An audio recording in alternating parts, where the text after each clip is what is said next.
Hi, this is Geraldine and welcome once again to www.UFONightwatch.com. And today we're going to talk about structured craft, actually seeing a ship and a UFO.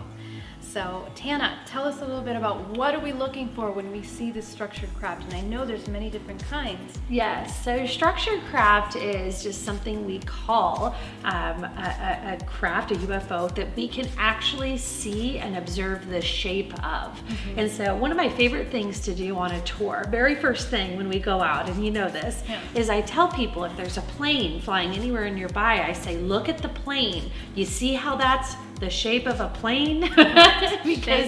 because if you actually have a situation where you are observing structured craft, whether it's illuminated or not, with the assistance of the goggles that we have, you're going to be able to see a shape, but it's not going to be a plane. Right. It's going to be something else. Right. And so another thing about the structured craft is sometimes they're very observable because they're so low. Mm-hmm. And sometimes they're observable because they're very big. So whatever the scenario is, whenever you can actually see a cigar shape, a triangle shape, a spherical shape, disc shape, all these different shapes that these crafts come in, whenever you can actually determine that that is not a plane, right, okay, or anything else like a little drone or a helicopter or something that we're used to seeing in the sky, once you've identified that is an anomalous shape, then you're looking at a structured craft scenario. So you have a couple you'd like to mention. Right.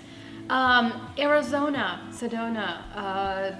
This happened at the very beginning of 2017, and we were out in the night. We were looking at the stars over Mesa, Airport Mesa, and my goodness, it was just an incredible disc shape with illuminated light on the outside, rainbow light that traced the outside perimeter of the actual ship. It was absolutely beautiful.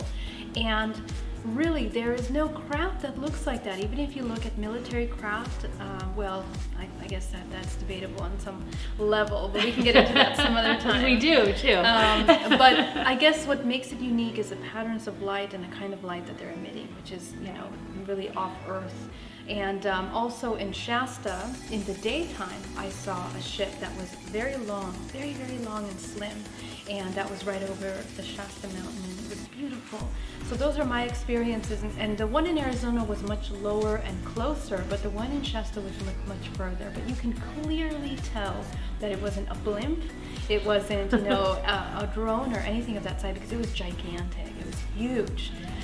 And you have an amazing experience too, and I can't wait for you to tell them. Yeah, so it just goes to here. It happened here. In the Bay Area. It goes to show you that these situations, when they're structured craft sightings, you can't deny them because you can see clearly. There's no obstruction. There's no, the distance compared to the size is not an issue. You're really experiencing the craft. And when you have any of these elements come together where you're experiencing the shape of the craft, you just can't deny it anymore. Right, you can't. You see what you see, yes. Right? Yes. So I actually had an experience. Someone else was driving. I was in a passenger seat of a car right here in Concord, California. And it was on Concord Boulevard. And right there on Concord Boulevard, I actually started out with a big light sighting. So we had a big light sighting, and the person in the car knows I'm into UFOs and said, oh, look, a UFO. So I do what I always do when people say that. I get my glasses out of my purse and I'm going to check it out. Usually it's nothing. Yeah.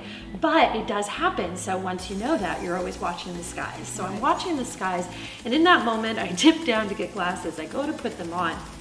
And just in that moment, this big light had zoomed all the way over on top of my vehicle at street light levels. Street light level, the size of about a car or maybe a van, because it was just a little bigger than our car. We were in a 4-door sedan.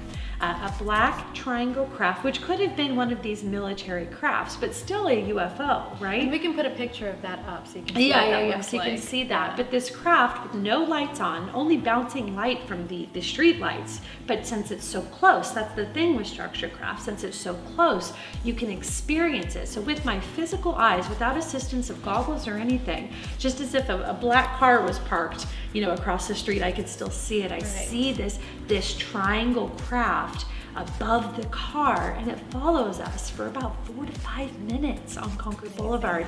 We stop at a stoplight, it stops. When it turns green, we go, and it goes back in the direction it came. And it was just a phenomenal sighting. So they are here, even in the Bay Area. Yes. Whether you consider it is military or not, or what have you, there's lots of implications, Yes. but there are sightings to be had, and many big ones in history, Yes. even here in the Bay Area. So That's we are why we're here. Yes, so we are rich with experience. We Yes. can't wait to share it with you. We can't wait to give you your first structured craft experience. We wish we could do it every night, but it is, again, the luck of the draw with these ones. So it's important that you put yourself out there as often as you feel called, because you never know, the craft might just be scheduling a flyby. Yeah. So we will see you soon on your Night Watch tour.